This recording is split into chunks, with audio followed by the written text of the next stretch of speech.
Chicken খাবে? গন্ধ বেরোচ্ছে, গন্ধ দেখো তো কেমন হয়েছে, দেখো তো, দেখো তো। কি গন্ধ, মাংসের গন্ধ পেয়েছে। কি করছো ওকে নিয়ে? বলে আমাদের চিকেন রান্না হচ্ছে, চিকেন খাবো। ওকে এইভাবে ধরে কেন করছো?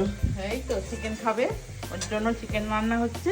ওর জন্য হচ্ছে ওটা, না আমাদের জন্য হচ্ছে? না না, ওর জন্য হচ্ছে। তুই খাবি লাড্ডু? দেখো তো, দেখো তো গন্ধটা কেমন হয়েছে। কি গন্ধ। খাবে খাবে চিকেন খাবে?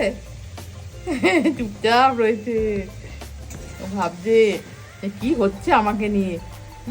কি এই চিকেনটা খাবে নাকি মা? না না, এগুলো মশলা দেওয়া চিকেন, এগুলিও খায় না। বলো এগুলো তুমি খাবে না, এগুলো তোমার শরীর খারাপ করবে। ওর জন্য অন্য চিকেন আছে, এই যে সেদ্ধ চিকেন।